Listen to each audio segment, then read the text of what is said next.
Hello everyone. एक बार फिर से आप सभी का मेरे YouTube channel English with Ganesh मामू पर हार्दिक स्वागत है। दोस्तों, हम पढ़ रहे हैं मॉडल्स। मॉडल्स के अंदर हमने पिछले वीडियो में कैन और कुड का अध्ययन कर लिया था, और मॉडल्स से पहले के जो वीडियोस हैं उनमें हमने पार्ट्स ऑफ स्पीच के topic, noun, pronoun, adjective, verb, adverb, preposition, conjunction और इंटरजेक्शन का अध्ययन भी कर लिया था। यानी हमारा पार्ट्स ऑफ स्पीच का चैप्टर कंप्लीट हो चुका है। दूसरा चैप्टर हमने मॉडल्स का स्टार्ट किया, जिसमें हमने कैन और कुड का अध्ययन कर लिया है।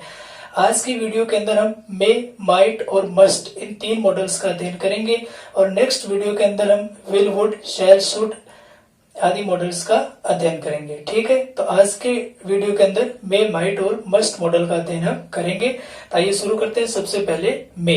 पिछले वीडियो में हम कैन कोड का अध्ययन कर चुके हैं, तो आज हम मे के बारे में पढ़ेंगे। तो आइए शुरू करते हैं। मे का अर्थ भी देखिए क्या होता है, सकना।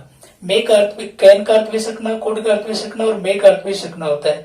लेकिन इनका जो प्रयोग है इनमें डिफरेंस होता है। इनकी जो कंडीशन होती है प्रयोग की वो अलग अलग होती है। मे का प्रयोग भी देखिए जो लगभग है वो प्रेजेंट टेंस यानी वर्तमान काल में ही अनुमति लेने, है ना, पॉसिबिलिटी के लिए, विश, प्लेस, डिजायर, कर्ष, है ना, इस प्रकार की कंडीशंस के साथ किया जाता है। लेकिन फिर हम कंप्लीटली अब ये पढ़ेंगे। देखिए सबसे पहले देखिए मे का अर्थ होता है सकना। मे का प्रयोग फॉर्मल परमिशन यानी औपचारिक अनुमति के लिए किया जाता है। यानी ऐसी अनुमति जिसमें आप अनुमति तो लेते हैं, लेकिन उसमें आप एक तरह की औपचारिकता यानी फॉर्मेलिटी से निभाते हैं, है ना। तो इस प्रकार की परमिशन चाहे आपको लेनी हो या देनी हो, तो दोनों के लिए, परमिशन लेने के लिए भी और परमिशन देने के लिए भी, कौन सी, फॉर्मल परमिशन, तो इसके अंदर मे का प्रयोग किया जाता है। जैसे कि मे आई कम इन सर, श्रीमान क्या मैं अंदर आ सकता हूं। यानी आप क्लास में जाने से पहले टीचर से अनुमति लेते हैं, मे आई कम इन सर, क्या मैं अंदर आ सकता हूं। मे आई प्ले हियर, क्या मैं यहाँ पे खेल सकता हूं। मे आई यूज योर पेन, क्या मैं आपका पेन काम में ले सकता हूं।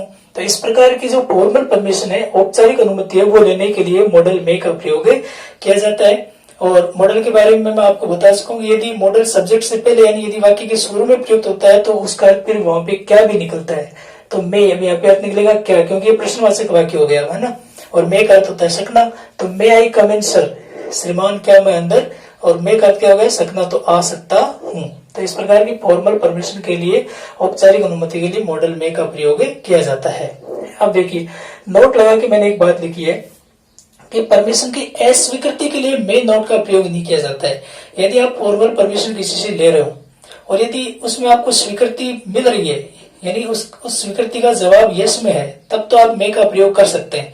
लेकिन यदि आपको उस परमिशन में स्वीकृति नहीं मिल रही है, यानी अस्वीकृति मिल रही है, तो वहां पे मे नोट का प्रयोग आप नहीं कर सकते।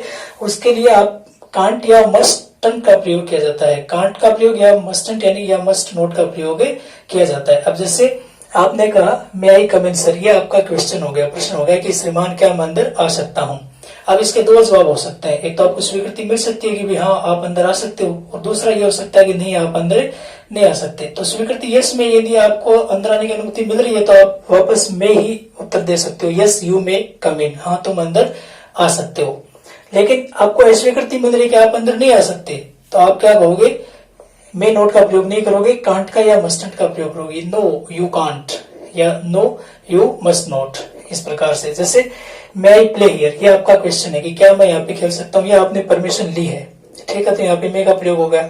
अब यदि उसका जवाब यस में, स्वीकृति आपको मिल रही है, तो आपको जवाब ये होगा yes you may play here, हाँ तुम यहाँ खेल सकते हो। लेकिन अस्वीकृति मिल रही है आपको, तो नो यू कांट, नहीं तुम नहीं खेल सकते, है ना, या फिर नो यू मस्ट नॉट, ठीक है। मैं यूज योर मोबाइल, क्या मैं आपका मोबाइल यूज में ले सकता हूं, तो यदि यस में जवाब है तो यस यू मे, है ना, you may use my mobile. लेकिन नो में है तो नो यू कांट या फिर नो यू मस्टंट। इस प्रकार से परमिशन की अस्वीकृति के लिए मे नोट का प्रयोग नहीं किया जाता, उसके लिए कांट या मस्टंट का प्रयोग किया जाता है, ठीक है।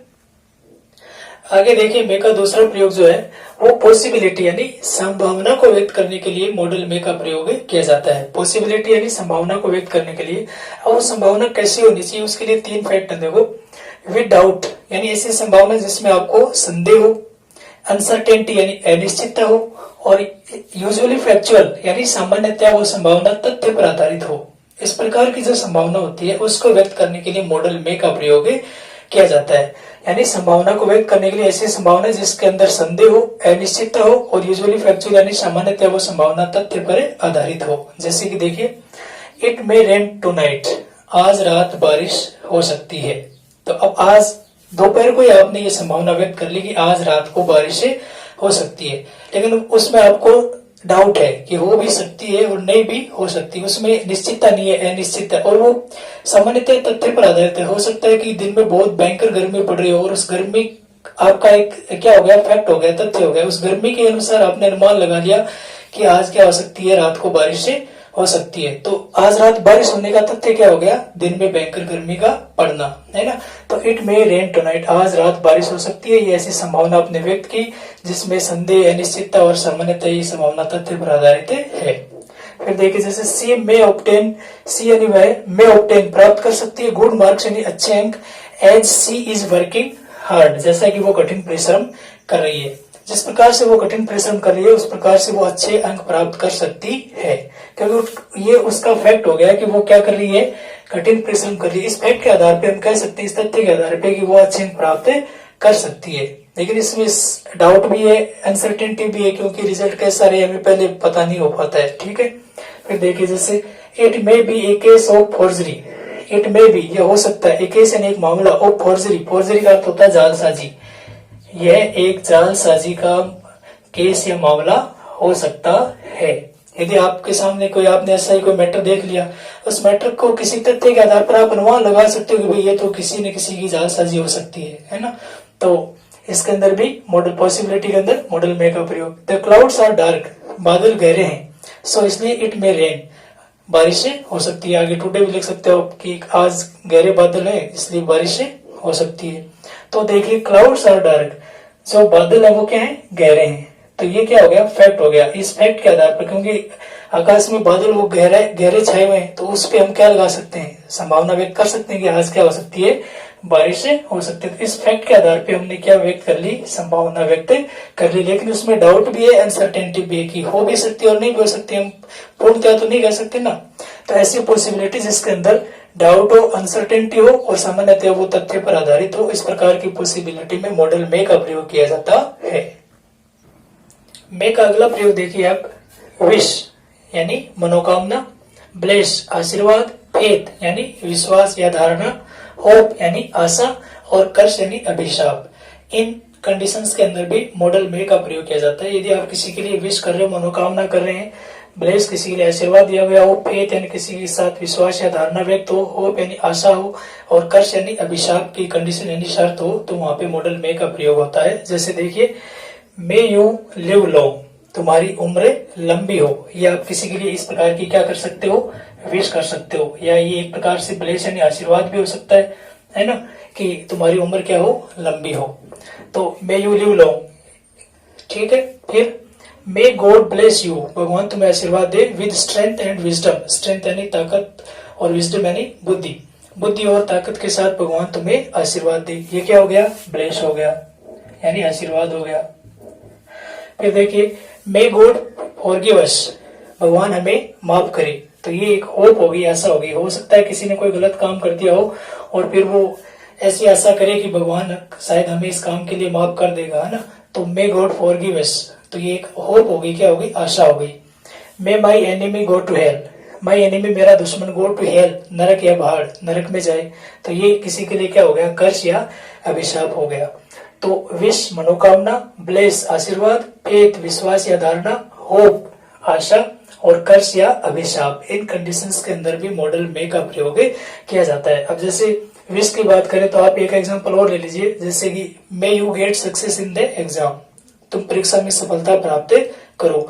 May you achieve first rank, है ना, कि तुम पहली रैंक या प्रथम स्थान पर आओ। इस प्रकार की आप किसी के लिए मनोकामना व्यक्त कर सकते हैं। तो विश, ब्लेस, फेथ, होप और कर्स, इन कंडीशंस के अंदर मॉडल मे का प्रयोग किया जाता है। आगे मे का चौथा प्रयोग देखिए, मे का जो चौथा प्रयोग है यानी पर्पज यानी उद्देश्य को दर्शाने के लिए भी मॉडल मे का प्रयोग किया जाता है। पर्पज यानी उद्देश्य। अब वो पर्पज उद्देश्य किस प्रकार से सेंटेंस में होता है उसके लिए समझिए आप। यदि प्रिंसिपल क्लॉज यानी प्रधान उपवाक्य या मुख्य उपवाक्य प्रेजेंट टेंस में हो, यदि किसी भी सेंटेंस का जो प्रिंसिपल क्लोज यानी मुख्य उपवाक्य है मेन, वो यदि प्रेजेंट टेंस में हो, तथा सबऑर्डिनेट क्लोज यानी आश्रित उपवाक्य, यानी प्रिंसिपल क्लोज के ऊपर एक दूसरा आश्रित उपवाक्य होता है ना, और यदि वो सबऑर्डिनेट जो क्लोज है वो दैट या सो दैट या इन ऑर्डर दैट से या सो दैट से या इन ऑर्डर दैट से शुरू हो, तो इससे पर्पज यानी उद्देश्य का बोध होता है। यदि एक ऐसा सेंटेंस इसका प्रिंसिपल क्लोज यानी मुख्य उपवाक्य यदि प्रेजेंट टेंस में होता है, और यदि उसका सबऑर्डिनेट क्लोज यानी उस मुख्य उपवाक्य पर आश्रित उपवाक्य जो होता है यदि वो दैट सो दैट या इन ऑर्डर दैट से शुरू होता है, तो इस चीज से पर्पज यानी उद्देश्य का बोध होता है। अतः सबऑर्डिनेट जो क्लोज होता है उसके अंदर मॉडल में का प्रयोग किया जाता है। ठीक है, पर्पज उद्देश्य के लिए। ठीक है, तो जैसे देखिए वी ईट हम खाते हैं, सो दैट ताकि, अब देखिए वी ईट ये हो गया प्रिंसिपल क्लोज यानी मुख्य उपवाक्य है ये। वी ईट हम खाते हैं, सो दैट यानी ताकि, वी अब ये जो आगे है ना ये यहां से शुरू हो गया सबऑर्डिनेट क्लोज है ये, तो वी मे लिव ताकि हमें जिंदा रह सकें, ये है सबऑर्डिनेट क्लोज का सेंटेंस। तो इस यदि मुख्य उपवाक्य के ऊपर यदि दूसरा आश्रित उपवाक्य होता है और यदि वो आश्रित उपवाक्य दैट सो दैट या इन ऑर्डर दैट से शुरू होता है, तो इन चीजों से किसका बोध होता है? पर्पज यानी उद्देश्य का, यानी हमारे खाने का पर्पज उद्देश्य क्या है? ताकि हम क्या रह सकें? जिंदा रह सकें। हमारे खाने के पीछे क्या पर्पज है? उद्देश्य क्या हमारा खाने का? ताकि सो दैट एंड ताकि वी मे लिव हम क्या रह सकें? जिंदा रह सकें। ठीक है, फिर देखिए जैसे चिल्ड्रन गो टू स्कूल बच्चे विद्यालय जाते हैं, ये हो गया सेंटेंस का प्रिंसिपल क्लोज। सो दैट यानी ताकि, अब आगे सबऑर्डिनेट क्लोज है ताकि दे यानी वे कौन? बच्चे, मे लर्न सीख सकें न्यू थिंग्स यानी नई चीजें या नई बातें। बच्चे विद्यालय जाते हैं ताकि वो नई चीजें या नई बातें सीख सकें। तो बच्चों को विद्यालय जाने का उद्देश्य क्या है? ताकि वो नई चीजें सीख सके, पर्पज का बोध हो गया। वी रीड हम पढ़ते हैं, ये क्या हो गया? प्रिंसिपल क्लोज है, हम पढ़ते हैं। सो दैट या इन ऑर्डर दैट ताकि, सो दैट या इन ऑर्डर दैट ताकि वी में गेट हम प्राप्त कर सकें इस जॉब यानी एक नौकरी। हम पढ़ते हैं ताकि हम एक नौकरी प्राप्त कर सकें। तो वी रीड ये क्या हो गया? Principal clause. अब इस पढ़ते हैं इस बात पर क्या चीज आश्रित होगी? ताकि हम क्या प्राप्त कर सकें? एक नौकरी, यानी हमारी नौकरी प्राप्त करना किस पर निर्भर हो गया? किस पर आश्रित हो गया? वी रीड हमारे पढ़ने पर। तो ये सबऑर्डिनेट क्लोज है, यानी आश्रित होता है किस पे? प्रिंसिपल क्लोज पे, यानी मुख्य उपवाक्य पे। वी वर्क हार्ड हम कठिन परिश्रम करते हैं। सो दैट ताकि, वी वर्क हार्ड ये क्या हो गया? प्रिंसिपल क्लोज, ताकि हम वी में पास हम क्या हो सके? उत्तीर्ण या पास हो सके। हम कठिन परिश्रम करते हैं ताकि हम पास हो सके। तो हमारे कठिन परिश्रम करने का जो पर्पज है, उद्देश्य, वो क्या है? ताकि हम क्या कर सके? परीक्षा को पास कर सकें। तो ये सबऑर्डिनेट क्लोज है, यानी आश्रित उपवाक्य किस पे? ये किस चीज पे ये मतलब आश्रित हो गया? हमारे कठिन परिश्रम करने में, यानी हमारा पास होना किस चीज पर आश्रित करता है? हमारे कठिन परिश्रम करने पर। तो इस प्रकार मॉडल में का प्रयोग किया जाता है। अगला आपका मॉडल है माइट। माइट का अर्थ भी होता है सकना। माइट जो है वो पास्ट ऑफ मे, यानी मे का पास्ट होता है। जैसे कैन का पास्ट कुड होता है, वैसे मे का पास्ट माइट होता है। ठीक है, तो माइट का प्रयोग देखिए कहाँ होता है। माइट का पहला प्रयोग देखिए वीक या फिर रिमोट पॉसिबिलिटी। वीक का अर्थ होता है कमजोर और रिमोट का अर्थ होता है क्षीण। पॉसिबिलिटी यानी संभावना, ऐसी संभावना जो कमजोर हो या क्षीण हो, यानी ऐसी संभावना जिसके होने के जो चांसेस हैं वो बहुत ही कम हो। आपने कोई संभावना व्यक्त कर ली, लेकिन उस संभावना के होने के चांस क्या हो? बहुत ही वीक हो या रिमोट हो, यानी कम हो, तो माइट का प्रयोग किया जाता है। जैसे there are few clouds in the sky, आकाश में बहुत ही कम बादल है। फ्यू का अर्थ क्या होता है? बहुत ही कम, यानी न के बराबर। फ्यू का अर्थ है बहुत ही कम, यानी नगण्य या न के बराबर। तो आकाश में बहुत ही कम बादल यानी न के बराबर बादल है। So it might rain today, इसलिए आज बारिश हो सकती है। तो ये जो आपने बहुत ही कम बादल है, इसलिए इसका मतलब उससे बारिश के होने के चांस भी क्या हो गए? कम हो गए। तो ये कौन सी पॉसिबिलिटी होगी? वीक या रिमोट पॉसिबिलिटी होगी। यदि यही सेंटेंस ऐसे होता कि there are dark clouds in the sky, few की जगह यदि डार्क होता तो आकाश में गहरे बादल है, उस बारिश के होने के चांस थोड़े से क्या हो जाते? ज्यादा हो जाते। तो आप माइट की जगह मे का प्रयोग करते। कब? जब यहाँ फ्यू की जगह डार्क होता। लेकिन अब फ्यू यानी न के बराबर, तो आकाश में न के बराबर बादल, इसका मतलब बारिश के होने के चांस क्या हो गए? कम हो गए। तो ये वीक या रिमोट पॉसिबिलिटी हो गई। फिर देखिए द लास्ट बस हैज गॉन, अंतिम बस जा चुकी है, सो इसलिए ही माइट कम नाउ, इसलिए अब वो आ सकता है। अंतिम बस चली गई, इसका मतलब उसके अब वो आ तो सकता है, किसी और साधन से आ सकता है, बाइक से आ सकता है, कैसे भी करके आ सकता है, लेकिन आने के चांस क्या हो गए, कम हो गई, क्योंकि अंतिम बस उसकी जा चुकी है। तो संभावना क्या हो गई, कम हो गई, वीक या रिमोट, यानी कमजोर या क्षीण संभावना। तो वीक और रिमोट पॉसिबिलिटी के लिए माइट का प्रयोग किया जाता है। ठीक है, फिर देखिए प्रश्नवाचक वाक्यों में, यानी प्रश्नवाचक वाक्यों में विनम्रता पूर्वक या हिचकिचाहट पूर्ण अनुमति मांगने के लिए।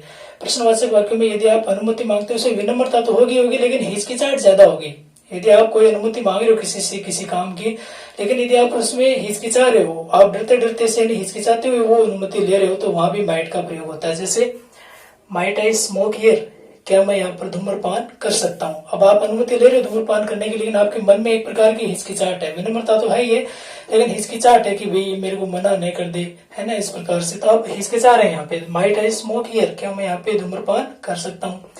Might we spend some time here, might क्या वी स्पेंड यानी हम बिता सकते हैं, सम टाइम यानी कुछ समय, हियर यानी यहाँ पर, क्या हम यहाँ पर कुछ समय बिता सकते हैं। आप ऐसा अनुमति ले रहे हैं किसी से, है ना, लेकिन वो उसमें थोड़ी विनम्रता और साथ में क्या है, हिचकिचाहट है। तो प्रश्नवाचक वाक्य में विनम्रता पूर्वक या हिचकिचाहट पूर्ण अनुमति मांगने के लिए भी माइट का प्रयोग किया जाता है। फिर देखिए टू एक्सप्रेस पर्पज, उद्देश्य व्यक्त करने के लिए इन पास्ट यानी पास्ट टेंस में, भूतकालीन उद्देश्य प्रकट करने के लिए। अभी मे का जो हमने लास्ट प्रयोग पढ़ा था ना, यदि प्रिंसिपल क्लोज पास्ट टेंस में हो और subordinate close that, so that, in order that आदि से शुरू हो रहा हो, तो सबऑर्डिनेट क्लोज में माइट का प्रयोग किया जाता है। अब यदि प्रिंसिपल क्लोज प्रेजेंट टेंस में हो तब तो किसका प्रयोग होता है, मे का। और यदि प्रिंसिपल क्लोज किस में हो, पास्ट टेंस में हो, तो किसका प्रयोग होता है, माइट का। सेम वही नियम है, मे का जो नियम था सेम वही है। उसमें प्रिंसिपल क्लोज प्रेजेंट टेंस में था और उसमें प्रिंसिपल क्लोज पास्ट टेंस में होगा। तो ये नियम ध्यान से देख लो। यदि प्रिंसिपल क्लोज पास्ट टेंस में हो और subordinate close that, so that या इन ऑर्डर दैट से शुरू हो रहा हो, तो सबऑर्डिनेट में पर्पज यानी उद्देश्य का बोध होता है, इसलिए सबऑर्डिनेट में माइट का प्रयोग किया जाता है। जैसे देखिए ही वर्कड हार्ड, उसने कठिन परिश्रम किया। अब यहाँ पे वर्कड सेकंड फॉर्म है, तो ये क्या हो गया, पास्ट टेंस हो गया। सो दैट ताकि, ही माइट पास, ताकि वो पास से हो सके, उसने कठिन परिश्रम किया ताकि वो पास से हो सके। तब ही वर्कड हार्ड, ये तो हो गया प्रिंसिपल क्लोज। सो दैट ये सबऑर्डिनेट क्लोज है, आगे का जो ये है सबऑर्डिनेट क्लोज आश्रित उपवाक्य, ये सो दैट तो सबऑर्डिनेट कंजक्शन है ना।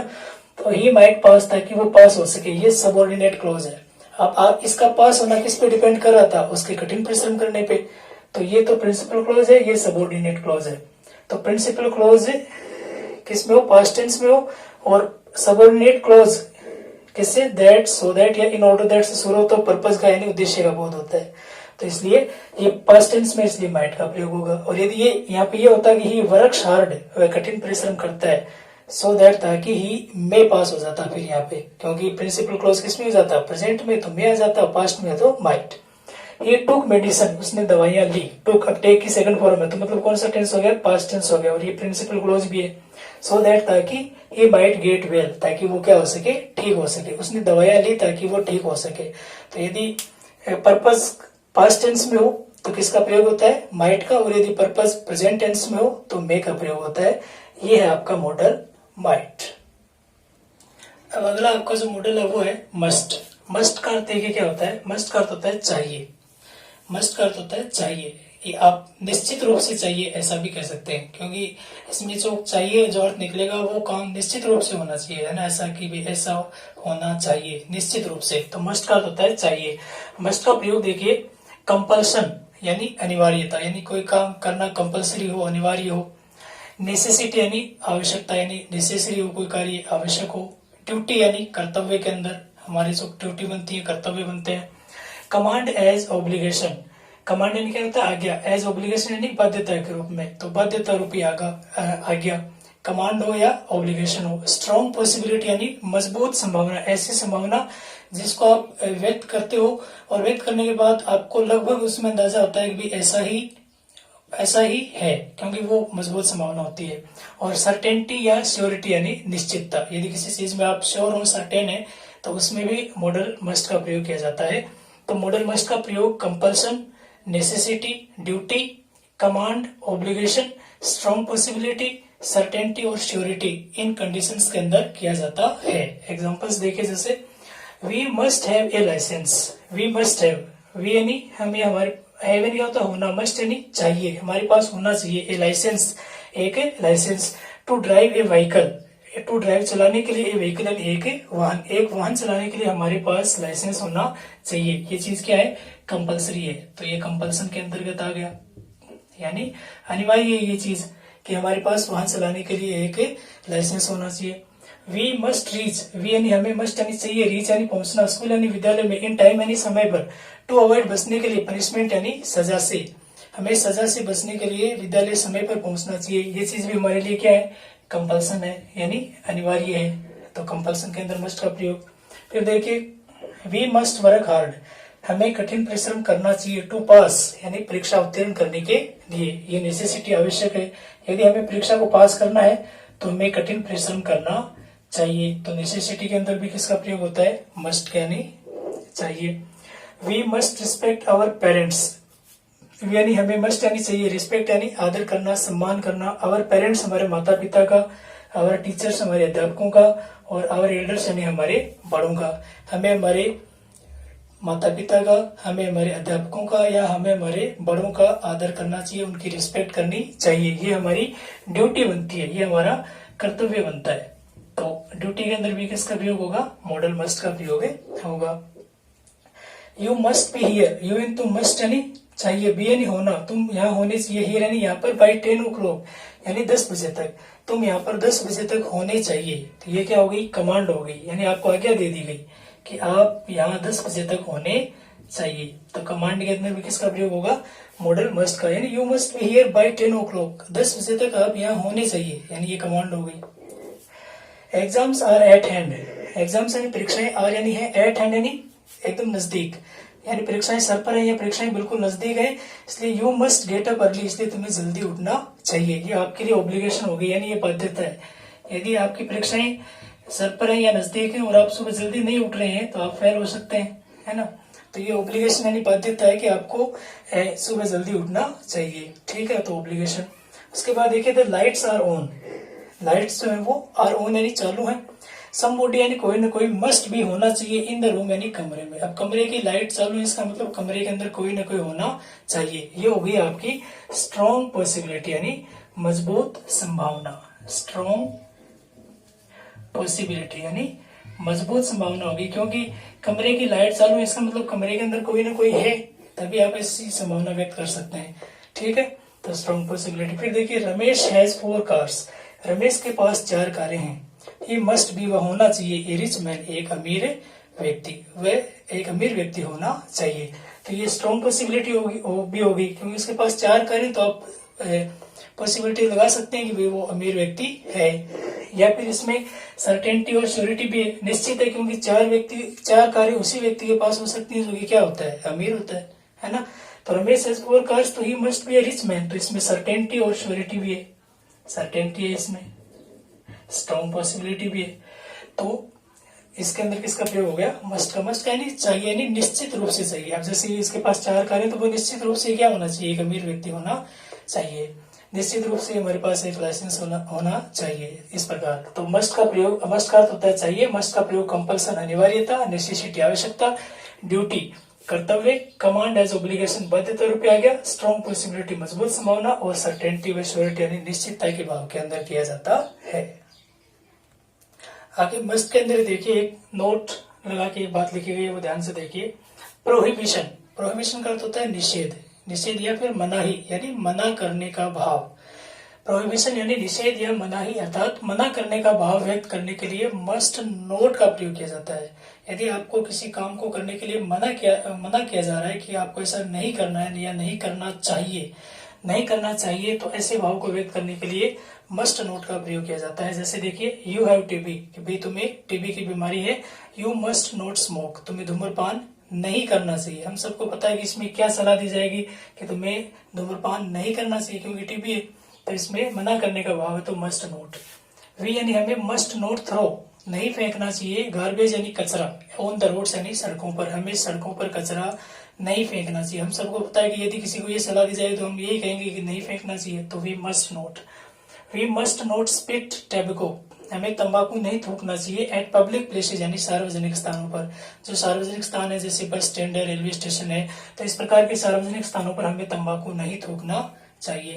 We must not park our vehicles in the public places, हमें सार्वजनिक स्थानों पर हमारे वाहन पार्क नहीं करने चाहिए। तो इस प्रकार के प्रोहिबिशन या निषेध या मनाही का भाव व्यक्त करने के लिए मस्ट नॉट का प्रयोग किया जाता है। तो आज की वीडियो में हमने मे, माइट और मस्ट मॉडल्स का अध्ययन किया। ठीक है, नेक्स्ट वीडियो के अंदर हम विल, वुड और शैल शुड आदि मॉडल्स का अध्ययन करेंगे। ठीक है, थैंक यू।